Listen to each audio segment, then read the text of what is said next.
Welcome back to viewers across the state to Face to Face. We're talking about that new petition to legalize marijuana with an advocate and an attorney who deals with these cases all the time. Before we go into the flaw, gentlemen, tell real quickly, we were talking during the break about this case. It's maybe very illuminating. Well, just today, and I do mean just an hour and a half ago, I was retained on a case where a local police department kicked in the door at 10:30 at night on a search warrant issued lawfully by magistrate to seize 4 marijuana plants.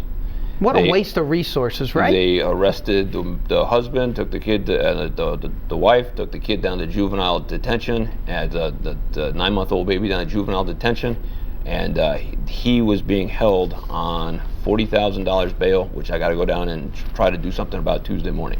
Wow, that is something else. I do want to talk about the potential flaw in the whole Jessica Williams, because you must have thought about this. Let me show you the so-called per se law here. Here's what it says about driving with marijuana in your system. It is unlawful for any person to drive with an amount of a prohibited substance in his blood or urine equal to or greater than marijuana 10 nanograms per milliliter of urine and 2 per milliliter of blood and 15 nanograms of metabolite in urine and 5 in blood. It goes on to say the fact that any person charged with a violation of this subsection is or has been entitled to use that drug under the laws of the state is not a defense against charge of violating this subsection. Tell me you thought about this before you crafted your petition. Of course we thought about it, but the problem that exists is under single subject rule, we're actually not able to include that into our initiative. And if this is to pass by the people, and either by legislature in 2011 or in 2012 when it goes to ballot, we are going to be lobbying in 2013 to try and change these laws. Let me ask you a question. You're the lawyer here. This passes, and I'm smoking pot. Not that I do. I'm smoking pot, and then a good friend of yours. Yeah, a good friend of mine. That's better. Thank you. Gosh, you are a good lawyer. And then a week later gets in an accident. That's a real problem, isn't it? Yes, it is.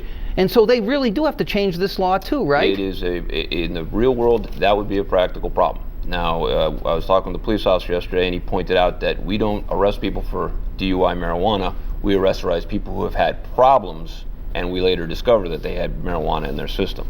So yes, the levels are set so ridiculously low that it's meaningless. If a police officer really wants to or can come up with an excuse to get your blood sample, you will be able to be charged. And there's not only the DUI marijuana law, but then there's a Nixon-era war on drugs statute still on the books called under the influence of controlled substance. That's technically a felony. It's a Class E felony. I haven't seen a prosecutor dare to march into a district court and try that to a jury in the last 12 years, but it's still on the books, and they still charge it to extract the plea bargain on the DUI charge. You look at this law, and I'm still a little puzzled because there's controversy in science about how much you have to have in your blood to actually be impaired with a lot of different drugs. It seems almost arbitrary that this is actually embedded in the law, doesn't it? I've been told that they just picked that out of a municipal code in Ohio somewhere. As far as I can tell, and I really did try to find some statutes and some studies, and I ignored the Cheech and Chong Marin School of Public Policy. So I tried to find some reputable studies, and I could not find anybody who would come out and say, this is it, this is the level, here and no further.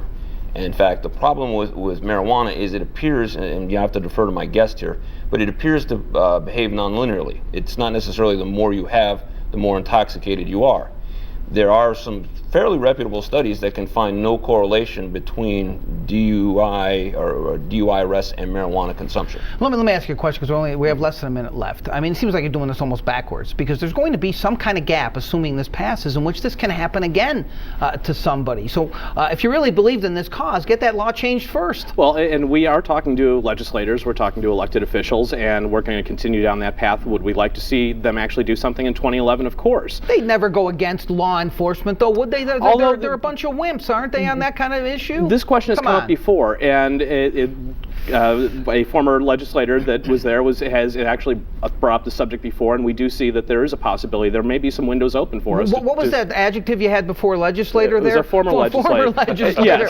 Yes, exactly. But it is something that we are talking about, and we do talk to several. I have been talking to several different legislators, and it's not, there isn't a lot of resistance, but there's still some, but we are getting, we're moving along. We're going to keep watching this, Mr. Schwartz, Mr. Mueller. Pleasure to have you on the program. Thanks for coming on. Thanks for having me. And when we come back, we're going to talk to a professor and a doctor about why the war on drugs is a waste of time. I wonder if he signed that petition. We'll ask him back in a moment.